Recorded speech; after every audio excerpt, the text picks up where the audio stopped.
Sources tell CNN that Russia is aiding Iran's war effort by providing intel on U.S. military targets. When President Trump was asked about this, here's how he reacted. It sounds like the Russians are helping Iran target and attack Americans now. That's an easy problem compared to what we're doing here. I mean, but can I be honest? It's just, I have a lot of respect for you. You've always been very nice to me. What a stupid question that is to be asking at this time. We're talking about something else.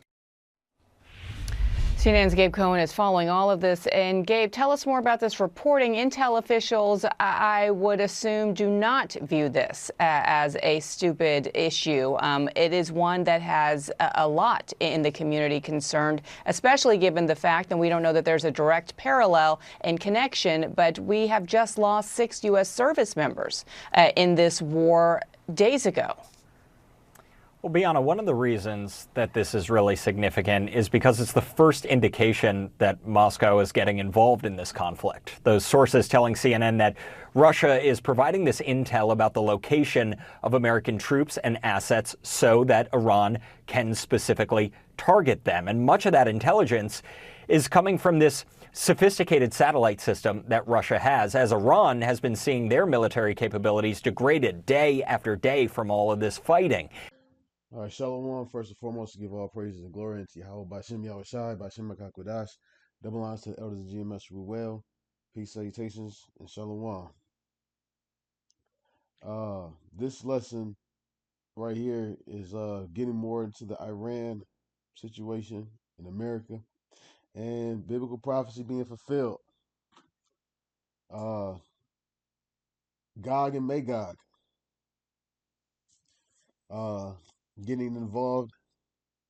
Who didn't see this coming? Well, you don't see it coming if you don't have the spiritual eye.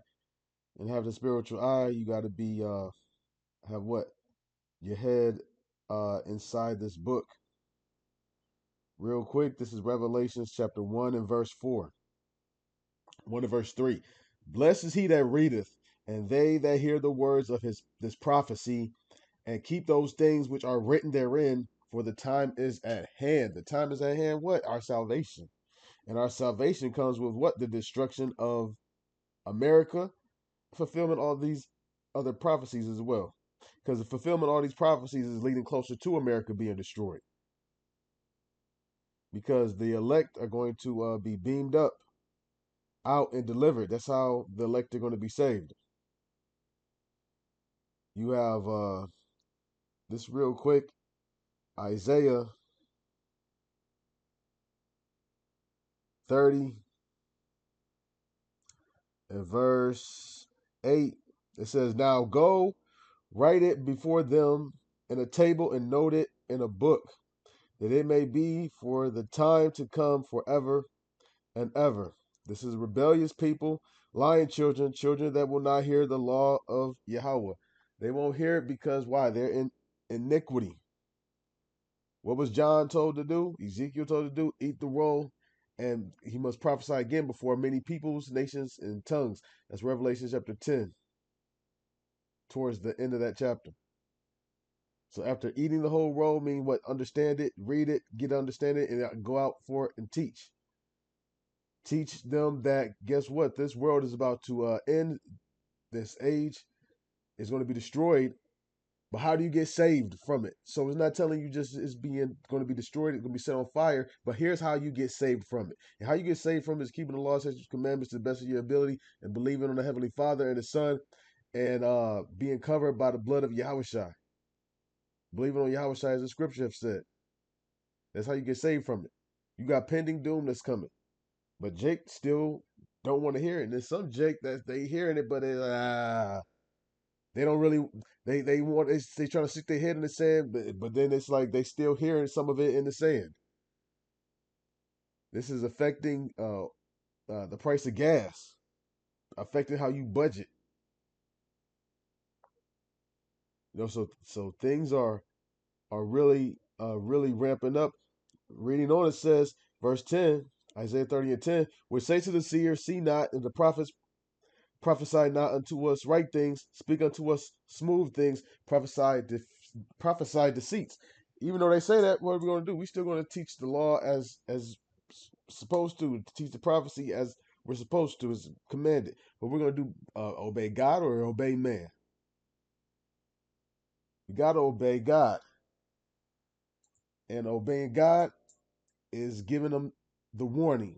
And what is warning is happening right as of right now is Ezekiel chapter 38. Ezekiel 38. I'm going to skip down to where it says, be thou a guard unto them. Matter of fact, I'll just read verse 1 through 3, then skip down to what I want to. Ezekiel 38 and verse 1, and the word of Yahweh came unto me, saying, Son of man, set thy face against Gog, the land of Magog, the chief prince of Meshech and Tubal, and prophesy against him, and say, Thus saith Yahweh God, behold, I am against thee, O Gog, the chief prince of Meshech and Tubal. So we're talking about, these are actually sons of Japheth, if you go into Genesis chapter 10. Now, even though these are sons of Japheth, it's actually not talking about Japheth. It's actually talking about Esau. Japheth inhabited the regions of basically Europe and Russia as well. Eventually, Esau comes and takes it over. That's why Esau is referred to as Gog and Magog, because they're the inhabitants of Russia at this present moment. And they're that bear. Skip down to Ezekiel 38 and verse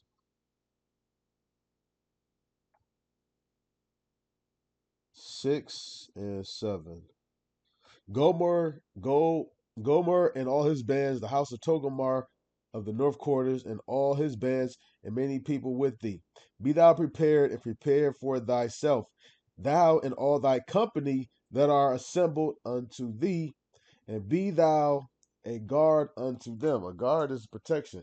Now, if you are familiar with biblical prophecy, Japheth, because it talks about the Persians, Libyans, either Libyans or Lydians. I think Lydians. Make sure. Libya. Slaki, that's verse 5. Just a verse above that. Persia, Ethiopia, and Libya. And that's just not just me, only them. But those are some of the top players. So if you understand prophecy, Persia came up in power, and the Persians and the Medes came up in power. The Medes were Japheth, they were actually real Japhites, not Edomites, living in the land of Japheth. The Japhites got first, they got in power first, and then the Persians basically got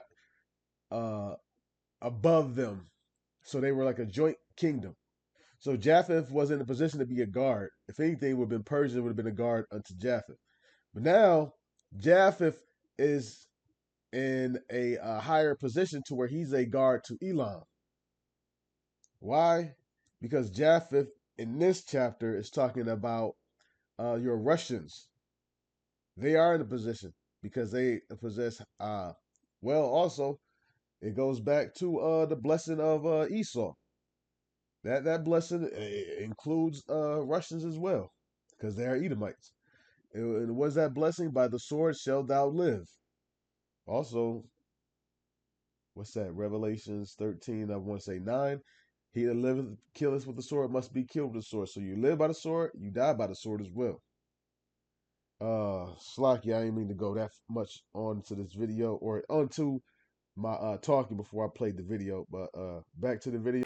It is important to note that it's unclear at this point if that intel has actually been used in any specific attacks. And we don't know, though, if Russia's involvement could be expanding when it comes to this conflict, especially after this phone call Friday between Iran's president and Russian President Vladimir Putin, who agreed that they're going to keep communicating as this conflict unfolds.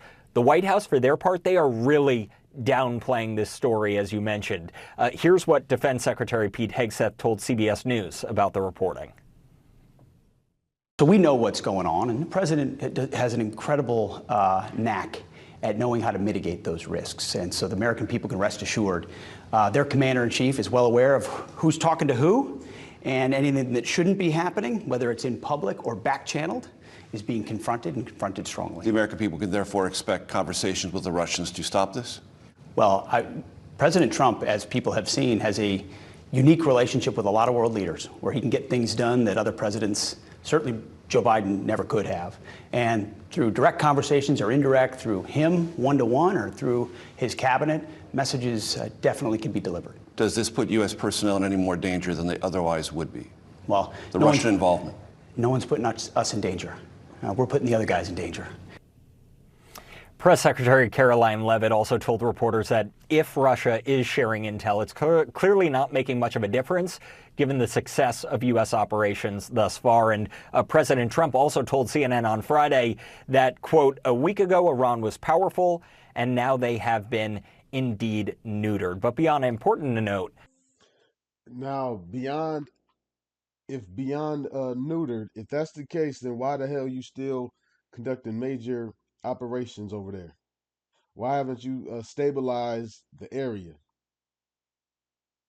Why you don't just got boots on the ground and all of a sudden American troops just relax and chilling, and having 50 Cent come and perform, concerts and stuff like that over there?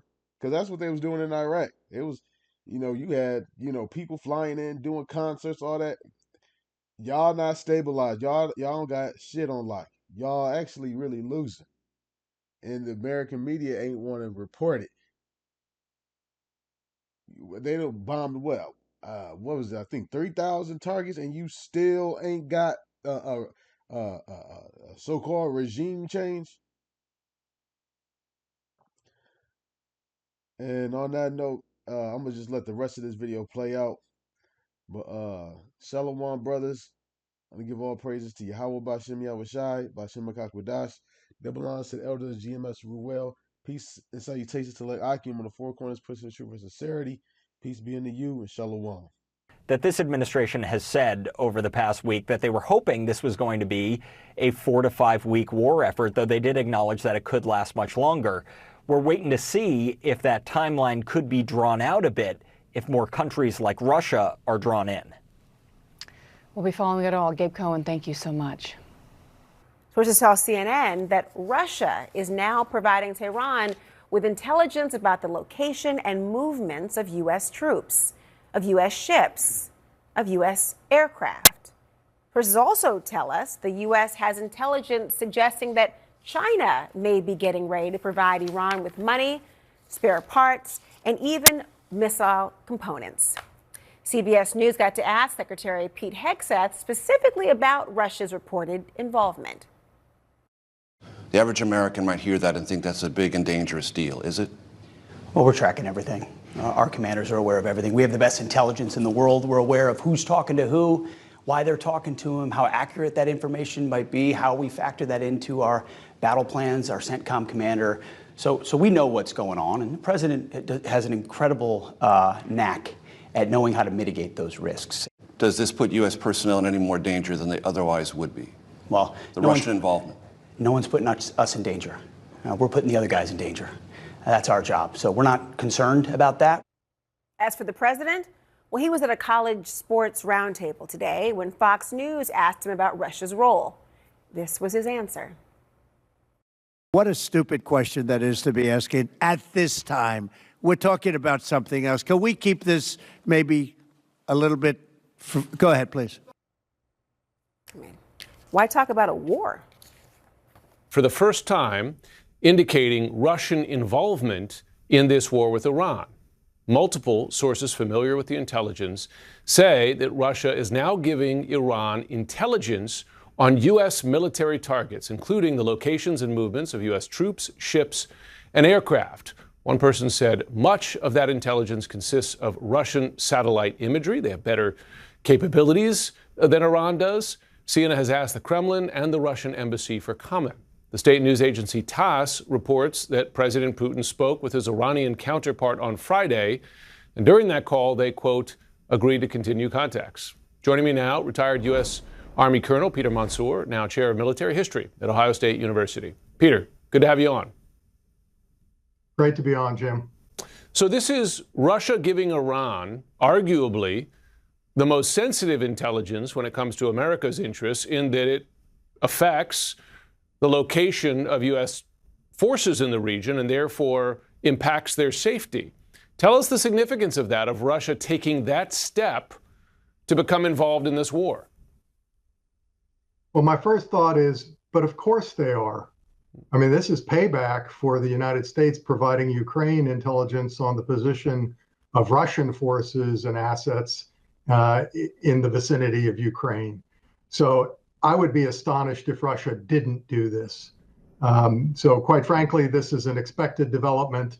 And like I said, it's tit for tat because we're doing the same thing in the European theater. Well, to see the White House response to this, one might imagine a president or a White House press secretary at least taking issue with that support. But when Carolyn Levitt was asked about it, she said it doesn't matter. Her reasoning being that the U.S. is doing so well, it doesn't matter that Russia is providing such intelligence. But we did see that U.S. forces were at least vulnerable. You had that Iranian drone strike that killed 6 U.S. service members. I mean, should the U.S. President, should the U.S. Defense Secretary more definitively call out Russia for this kind of help?